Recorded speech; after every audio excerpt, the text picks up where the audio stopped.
Good day, dear classmates and Ma'am Pangkalan. We hope everyone is doing well today. For our discussion in life and works of Rizal, I, Hamsura M. Hallang, together with Mr. Emam, will be presenting Chapter 6, Agrarian Disputes. In this part of the subject, we'll explore the historical background, conflict, and issues that shape the land struggles during Rizal's time, and how these disputes influence both the Filipino and people and Rizal's advocacy for reforms. We look forward to sharing our insights with you and making this session both informative and engaging. In this slide, we have the learning objectives. And at the end of this chapter, the student should be able to, number 1, examine Rizal's life in the Philippines within the wider context of the development in the 19th century. Number 2, explain how the Hacienda de Calamba issue serves as an exemplary illustration of agrarian conflicts in the late 19th century. And number 3, describe the interplay of several factors that contribute to the changing landscape of the Philippine society and economy. This part focuses on discussing the key vocabulary from the Chapter 6. First one, we have conquistador, a Spanish conqueror.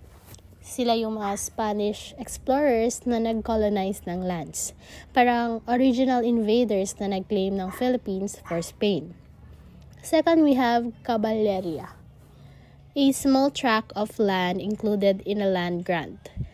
Maliit na porsyon ng lupa, around 42.5 hectares, na binibigay sa Spaniards, usually pang farming or settlement.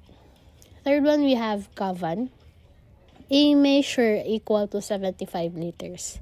Parang measurement unit ng palay or rice noon. So, isang kavan is equivalent to 75 liters. Ginagamit ito sa pagbayad ng rent or trade.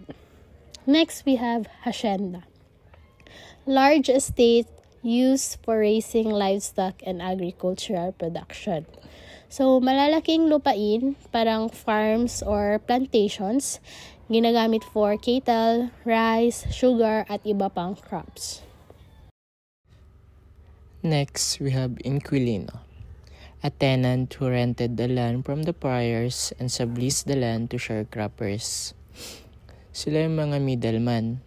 They rent the land from priors tapos pinapaupahan ulit nila sa mga sharecroppers. Kumikita sila sa ganitong sistema. Next, we have principales, the ruling elite class. Sila yung mga Pilipinong elite, mga gobernadosilo, wealthy landowners, at may influence sa society and politics. Next, we have sharecroppers, an individual who rented the land from an inquilino and worked the land. Yung mga farmers naman ang actual na nagtatanim at nag-harvest. Pero hati pa rin sila, pati ng mga inquilino. And the prior landlords, usually poorest class. Sitio de Ganado Mayor, a large tract of land included in the land grant. Super laking lupa, about 1,742 hectares, given to the Spaniards, usually pang cattle or raising or livestock. We will have a brief discussion about history of prior estate in the Philippines. First, we have origin of land grants. And the second, we have the failure of the Spanish landowners. So back in the 16th and 17th century, the Spanish crown rewarded their soldiers and explorers, yung mga conquistadors, with big chunks of lands dito sa Philippines. Parang thank you gift nila sa mga serving Spain. May dalawang main types ito. The first one, we have Sitio de Ganado Mayor. Super laking lupa, around 1,742 hectares, pang cattle ranching mostly. The second, we have Caballeras. Mas maliit ito compare sa sitio de Ganado Mayor. Like 42.5 hectares lamang. Mga around 120 Spaniards ang nakukuha ng ganitong grants. But the problem is, hindi nagtatagal yung ganitong sistema. Kasi mostly, Spaniards were not really here to stay. Parang temporary lang sila. After the service, uwi sila agad to the Spain. Tapos yung economy naman noon, mas profitable pa ang galleon trade. Manila-Acapulco trade. Kaysa sa farming, kaya agriculture became less priority. Small market pa for local livestock and crops. In the end, the religious orders, priors, na ang nag-take over of the land management kasi sila naman yung may stability and long-term presence. In this slide, we'll talk about the acquisition by religious orders, the extent of friar estates in 19th century, the agricultural focus. So, paano ba napunta yung land sa mga friars? Ito yung mga ways. Spaniards donated lands kasi they wanted spiritual benefits na parang para secured yung soul nila. Yung mga lupa na naka-mortgage eventually nakuha din ng mga friars. Even some Filipino principales or yung tinatawag nilang elites sold or donated land to them. Pero maraming Filipinos believe na minsan parang usurpation lang, like forceful ang pagkuha. By the 19th century, sobrang grabe na yung nangyayari kasi yung friar estate covered about 40% of prime lands in Bulacan, Tondo, Rizal, Cavite, and Laguna. So, ang laki ng hawak nila. Yung agriculture naman shifted din through time. Like 16th to 7th century, nag-focus on cattle ranching and subsistence farming na pangkain lang. Noong 19th century naman, it shift to cash crops like rice and sugar. So this became super profitable sources of income and exports. The third one, we have agrarian relations and inquilino system. So yung management system nag-evolve din. At first, friars had lay brothers, yung mga admin and managers, who work with the tenants farmers. Tenants paid rent, minsan in kind, harvest, later in cash na. Pero by the 18th century, nag-shift na yung economy kasi agricultural exports were booming. That's when the inquilino system started. Inquilinos, usually the middle-class Filipinos, rented land from friars for a fixed annual fee called canon. Pero itong mga inquilinos, hindi naman sila mismo yung nagtatanim. They sublease the land kasama sharecroppers. Kaya naging three-tier system. Prior landlords, inquilinos or yung mga middle tenants kasama yung sharecroppers, tsaka yung mga actual farmers. So basically, yung pinakamahirap na farmers got the least benefits kasi hati-hati yung ani nila. So on this last slide of the history of friars estates in the Philippines, we have the impact on tenants and the legacy. For the sharecroppers, kasama na yung mga farmers, yes, they were exempted from forced labor or polo y servicios. So in a way, mas free sila compared to other Indios. Pero their income got smaller kasi both friars or landlords and inquilinos or the middle tenants took a big cut of their harvest. So, for the legacy naman, yung friar estates naging hotspot of tension and abuse sila. Yung mga farmers were often exploited. Over time, yung galit ng mga tao sa friar estate become one of the major cause of the 1896 Philippine Revolution. Imagine land equal power, and friars had too much of it. In the next slide, we will move on to the main topic, the Hacienda de Calamba conflict. where we will examine its causes, key events, and its significance in the Philippine history. So now, let's start from the former owners of Hacienda de Calamba. So the first one, we have Don Manuel Jauregui. He was a destitute or mahirap na Spanish layman. In the year 1759, he decided to donate the lands to Jesuit kasi wala na siyang sapat na resources to manage it. Pero he made a special condition na kahit ibigay niya yung lupa, he should be allowed to live in the Jesuit monastery for the rest of his life. This shows na during that time, yung mga lupa na sobrang valuable, pero minsan, people had to give it up just to survive.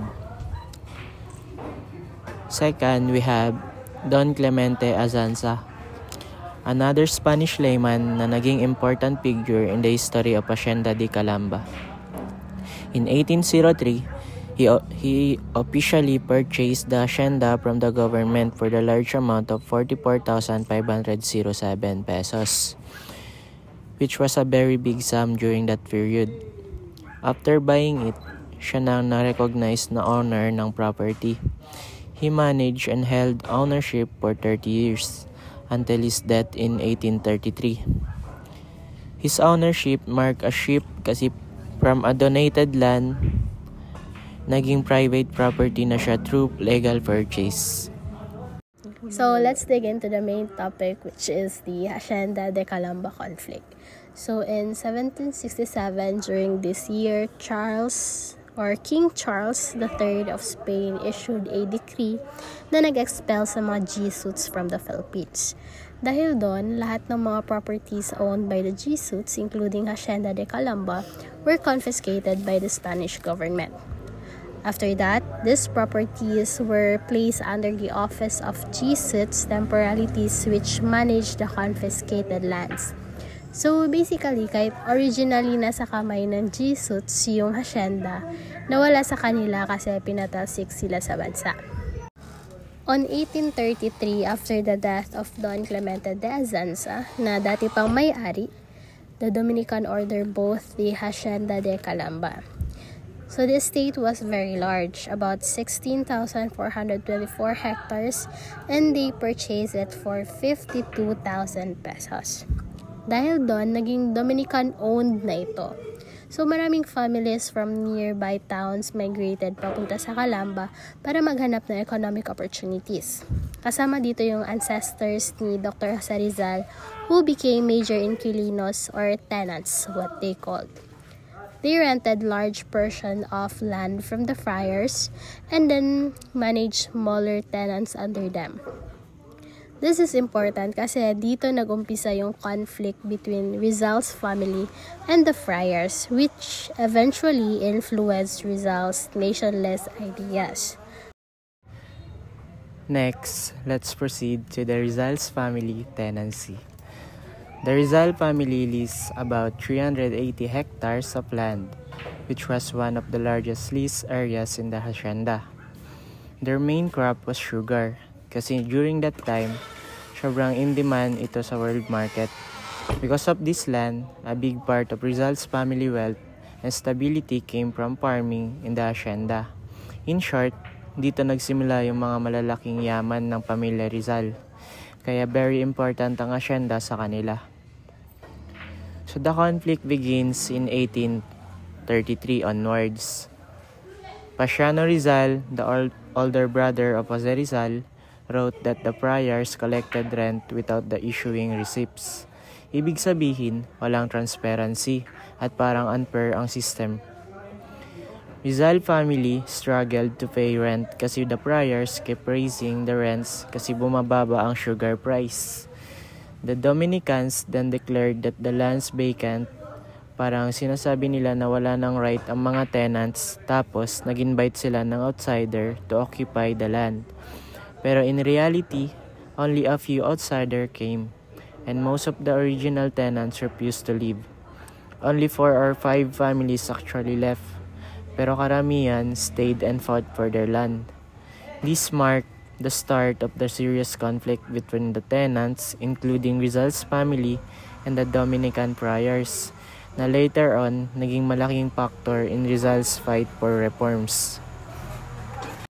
So we also have the complaints against the friars. So the complaints against friars Mariano Herboso, the brother-in-law of Rizal, was very vocal about the abuses. He complained na sobrang taas ng annual rent.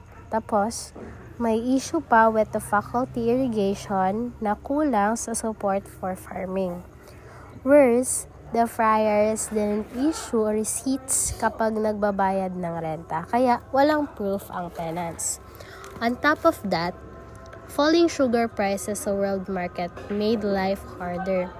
Kahit nagtatanim sila ng todo, maliit lang ang kita. Dahil dito, Pasiano Rizal, the older brother of Jose Rizal, even thought about giving up the land and moving somewhere else kasi sobrang unfair na yung system. In the year 1887, the colonial government started suspecting na baka yung mga Dominicans were committing tax evasion, so they demanded detailed estate income and production reports. The tenants, including Rizal's family, complied, but they also attached a petition or authored by Jose Rizal himself, listing all their grievances, lalo na yung paulit-ulit na pagtaas ng rent. As a form of protest, some tenants began withholding their rents. Yung mga hindi muna sila nagbabayad until their complaints were addressed. So this made the conflict more intense kasi nagkaroon ng official confrontation between the tenants and the friars, with Rizal's voice and leadership playing a key role. In 1891, dito nagsimula yung retaliation ng mga friars dahil marami sa mga tenants ang tumanggi magbayad ng sobrang taas ng renta. The friars started evictions. Kung ayaw mo magbayad, ay paalisin ka talaga sa lupa. Those who persistently resisted were not just evicted. They were also expelled and exiled to faraway places. The Rizal's family suffered directly. Rizal's parents, brothers, and sisters were also exiled to remote areas, which was a very painful experience for them. Courts could not overturn the decisions kasi sobrang powerful ng mga friars that time. Kaya the exile order stayed until another governor-general lifted the exile later on. Next, the impact on Rizal. So, this injustice deeply affected Jose Rizal. Imagine, his family lost their land, their home, and were even exiled. Sobrang sakit para sa kanya. His despair and anger at the friars became stronger. Dahil dito, his experience and emotions were later on reflected on his novel El Filibusterismo, which criticized the abuse of friars and corrupt colonial system. In summary, the hacienda actually started as a royal land grant na parang reward gift to the Spaniards who served and supported the Spanish crown. Like, it was their way of saying, thank you for your service, here's the land. But eventually, over time, the ownership shifted and napunta na siya sa friars kasi either they brought it or may nag-donate sa kanila. Then, the whole landlord-tenant relationship totally evolved. Before, it was just a two-tier system. Basically, just the religious administrator and the tenant. Parang simple lang. Later on, it became a three-tier system na mas complicated. Nandun na yung landlord, inquilinos, yung mga middleman tenants, and the sharecroppers who were actually the one doing the hard labor. This evolution really set the stage for the future conflicts kasi parang dumadami yung layers and mas naging unfair for the actual farmers. Rizal's family actually served as inquilinos sa Dominican-owned Hacienda de Calamba. So, parang sila yung nagmamanage ng land, pero at the same time, they were paying rent to the friars. So by 1883, Rizal's family and the other tenants starting notices parang nag-iiba na yung rules. The Dominicans were suddenly collecting rent in a way na super unfair and unreasonable. Like mas mataas, mas strict, and sobrang nakaka-burden. Things really escalated and conflict peaked in the late 1880s when the farmers decided to fight back and filed a petition to the government, laying down all their grievances against the Dominicans. But syempre, the friars didn't take it lightly, so they retaliated harshly, evicting tenants and basically making life miserable for them. So this whole experience had a super deep impact on Rizal, like he was personally affected and really shaped his views on social injustice. He channeled all the pain and the frustration into his writings, lalo na in his second novel, El Filibusterismo, where he threw shade at the friars and exposed their abuses.